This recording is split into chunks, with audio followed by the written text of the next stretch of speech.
What's going on, everybody? Trevor Denton, Danny Vigil here. In the flesh. In the flesh. We are here for the premiere episode of the TD show. This is going to be a lot of fun, Danny. We're going to dive into Oregon sports, Oregon State, maybe some movies. We're going to get weird with this a little bit, too. It's going to get a little quirky, but we're here to have a good time. Mostly Oregon sports. Probably talk about some like NBA basketball or something like that, but we're going to keep it local, you know. Yeah, we're going to keep it local when we can. We're going to have a lot of fun with this, basically a space to talk about ducks, beavers, everything else going on. You know, there's so much rattling around my brain, Danny, if you can believe it or not, when it comes to sports, and sometimes we only get 4 minutes on a sports block because you're the producer and you're always limiting me, man. You're always cutting me, but they can't cut us for time here. This is our chance. They cannot cut us for time. You know, if I was news director, there wouldn't be a KVAL 5 and 6. It would just be the sports show, the TD show, full hour, the TD show. So that's essentially what this is. That's a good mission statement. Exactly. This is if I had all the time in the world for sports. So this is going to be a lot of fun, Danny. I'm excited. Anything else we got to tell the people? You an Aquarius? Do we need to go over our signs or anything? I can't get too personal and stuff like that, but we will try for the next episode. Can't get that too personal. I might as well give you my home address after this. But Social security number. All right, cool, man. Let's dive into it. We got some big lead stories, don't we? Yes, 100%. I mean, earlier this morning, N'Faly Dante is coming back to Oregon for his fifth year. I think it's fifth year. Yeah. He's coming back. Obviously, it's huge news for Dana Altman and for Oregon's men's basketball. Yeah. Obviously, you know, Dante was, you know, when he's healthy, he balls out. He's a dog. Yeah, one time I was at a game sitting on the floor. I think it was a USC game, and he landed on my foot after getting a rebound.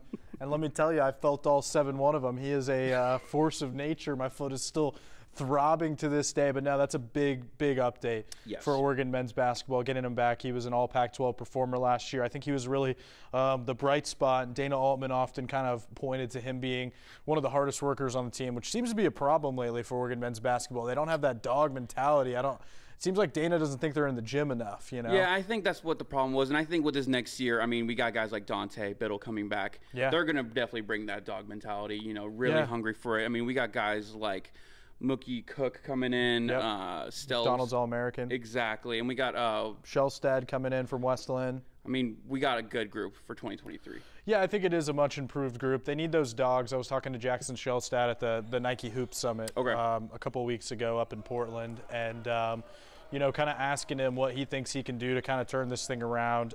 It seems like he wants to be that guy to kind of be chasing guys into the gym, holding guys accountable, which I think is something that Dana Altman's kind of hinted they needed. I don't want to see sad Dana at a press conference again like that. That was interesting. Never really seen him like that. So I think N'Faly Dante coming back, getting Shellstad, maybe Bronny James. I don't know. Bronny's coming to Oregon, all right? He's not going to Ohio State. Okay, I'm sorry. That's just for his dad or for the people of Ohio. He said he liked the weather here, which, like, you know, definitely a lie. Phil Knight's already building the Bronny James Center in Beaverton as we speak. Probably. So it's pretty much set in stone that Bronny's coming to Oregon. But and it never rains in Matthew Knight Arena, right? I mean, not that I checked. No. Not that I checked. No. So Bronny could definitely be coming. He hit it off with Shellstad at the Nike Hoop Summit. They bonded over that week. Nate Biddle was also there practicing against Team USA for that. He was impressed with Bronny's game. Seeing Bronny score on him a couple times was really interesting to see. So yeah, I think this is big for Oregon men's basketball. Not the season they wanted, but N'Faly Dante coming back is a big deal for that team. Big things coming for 2023. Absolutely. Exactly. Absolutely. And then, you know, I mean, we got Ducks. We're in the middle of Duck spring practice right now. I mean, Trevor, what can you tell me more about that, man? Yeah, well, the big developments right now, I think number one, Terrence Ferguson being out for all of spring ball. That's a pretty big deal. I mean, he 100%. was a key player. I feel like especially early in the season when Bo Nix was kind of getting acclimated, that difficult Georgia game, like Terrence Ferguson was kind of like his security blanket, like the blankie that I sleep with at night, you know, just to kind of keep the night terrors away. But he was his security blanket. So obviously it's only spring ball. Yeah. But I think it raises serious questions about the depth at that position group. Last year, it was a plus. You had 29 years of combined experience, literally, with like Cam McCormick, who's 39 years old. You had Maliki Mataval, who's really old too, and now you're kind of down to Pat Herbert. You're down to Patrick Herbert right now. Essentially, huge opportunity for him though. I mean, I know that I read this morning that the North Texas tight end, I can't pronounce his name, something Grimes, just got an offer extended from U of O. So that could be something in the mix. Maybe we get get someone from the transfer portal. Yeah. So. They got a freshman, Kenyon Sadiq. It sounded like we were talking to Drew Maringer, the tight ends coach, the other day, and he was saying, I mean, I think he's drinking from a fire hose right now. He's a freshman. Yeah. And he was kind of saying that, he's a little bit, I wouldn't say we use the word overwhelmed, but I mean, I think everyone would be overwhelmed a little bit coming to college, learning an entirely new playbook, the complexities, going from high school to college. So it didn't sound like he's ready to play right now. I think Patrick Herbert's going to be the guy in spring. Big opportunity for him. I mean, we'll see how he does in this spring game, see if he gets any touches. I'm excited to see Patrick Herbert. I think it's his time to shine. Dude, he's huge. I thought he was a really good blocker last year. Yeah. He had one touchdown catch against Cal, so see how that goes. But I think if there's any position right now that Oregon's looking at to use the portal, it might be tight end, because right now they're down to they have 3 scholarship guys right now. They're down to 2 in spring, so that's something to monitor. And then of course, big news about Keith Brown, man. I'm kind of bummed. We saw that coming. Yeah, I'm bummed. I mean, he had a good game against North Carolina. Well, he had like career high, like 7 tackles. Like 8 tackles. Yeah. He balled out. So I mean, it's a bummer. I saw he's visiting. I think it was Louisiana or Louisville. He visited one of those schools. Yeah. Apparently, but I mean, yeah, it's a bummer. But we wish him nothing but the best. Yeah, Lebanon guy, Oregon guy through and through. Yeah. It was cool to watch him get playing time in 2021. Never expected to that year, I think, but he got thrown into the fire early due to some injuries at linebacker that year, Justin Flo being out. So we got to see him play a little bit, but it's the timing of it is very, very interesting, right? Because about 3 days prior to it, he said, I'm not a portal guy. I'm a Duck through and through. Yeah. All of that. And then Dan Lanning, they scrimmaged. Keith Brown, I think, was in the scrimmage on Saturday. And after the scrimmage, Dan Lanning was asked about Keith Brown, and he gave an answer that indicated that he did not know that this was coming. Like, I think that Dan Lanning was caught off guard by this, because he was like, gave like an honest assessment, where he's like, he's improving a lot. He's definitely a guy that's going to be in the rotation and that kind of stuff. And then a few hours later, he transferred. Obviously, the spring transfer window opened that same day, so that definitely, precipitated it. But yeah, the timing of it was a little odd to me, I think. I agree. I mean, we'll see what happens now. I mean, we lost, 3? We lost 3 to the transfer portal. We'll see how many more we lose or gain, obviously. Yeah. So, yeah, it's an interesting time for Ducks. I mean, we got Ducks football. We also got Beavers in the middle of spring practice right now. They're having their spring game this next Saturday. I mean, what are you looking for with Beavers? Well, of course, it's the quarterback position, right? I mean, DJU, I think everyone's kind of penciled him in as the guy, but there's a lot more going on there. Ben Gilbranson, I mean, he won a bowl game against Florida last year. Smoked him, and he had a really good game in that and was the bowl game MVP. So it's all about that competition. Aiden Childs, man, you got to watch out for that guy.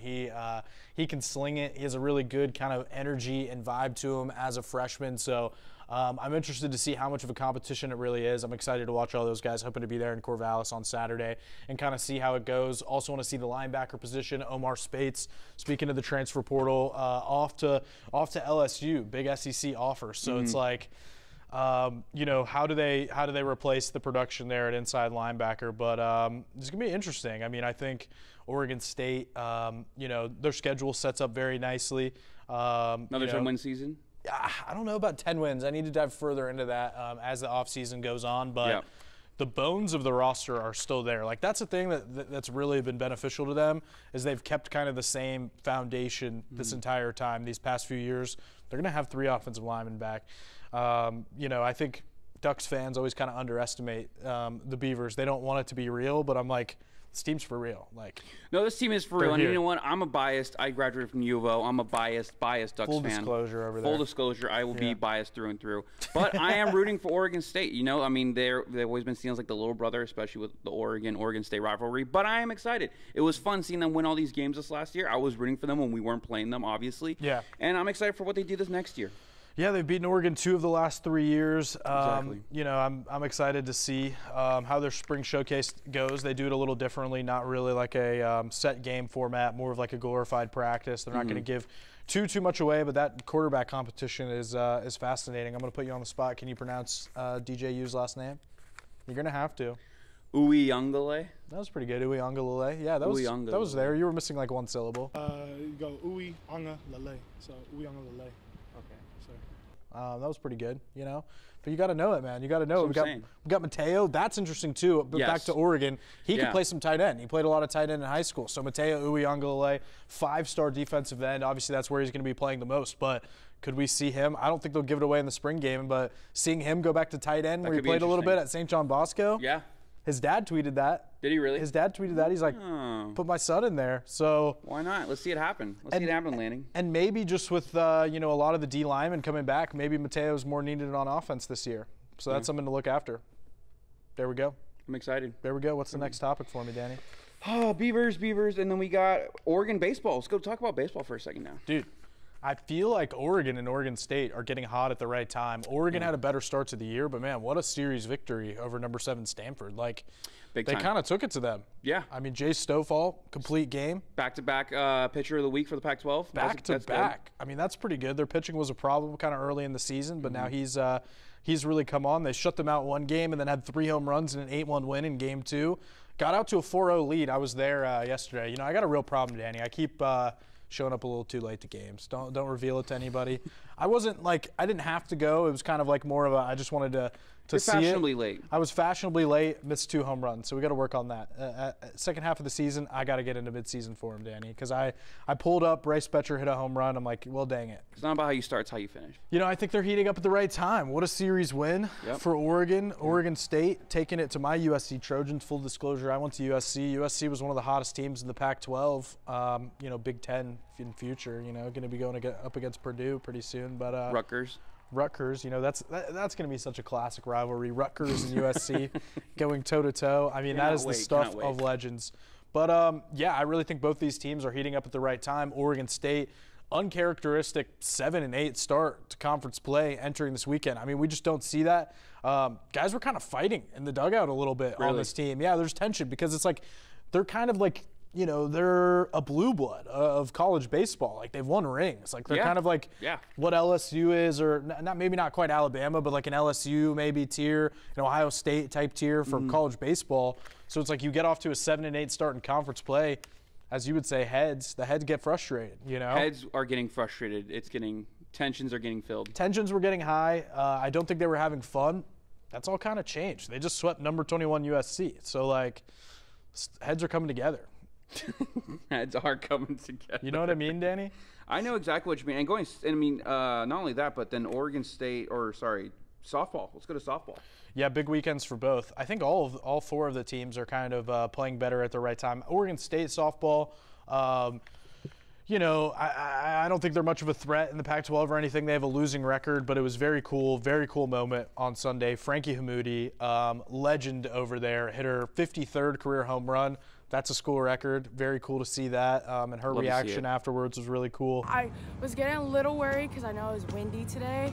And I saw the center fielder like going back like she's going to catch it. And I was like, oh, please, please, please. And then it went over and I was like, oh, relief. We've been dying for a win, and, you know, to do it like that is even better. And against a team that's, you know, highly ranked, and, you know, everyone knows that they're a good team, so it's good. Shows us we can do it, and like just keep going. You know, Oregon State beat number 9 Washington on Sunday. Huge upset. They were kind of propelled by that record-breaking home run, and then Missy Lombardi's squad ended up sweeping Arizona State on the road in Tempe for the first time since 2016. And I was thinking about this. Were you in 4th grade in 2016? I mean, I was going into college. Yeah, I think I was like in 4th and 5th grade. Yeah, it was a good time. You know, my mom still packed my lunch and everything. It was a time to be alive. We had a good time this first episode. We're going to keep things rolling, try to get it out, an episode out every week. So hope you enjoyed episode 1. We're going to keep this going, have a lot of fun. So thanks for tuning in to episode 1 of the TD Show. Have a good one. Peace.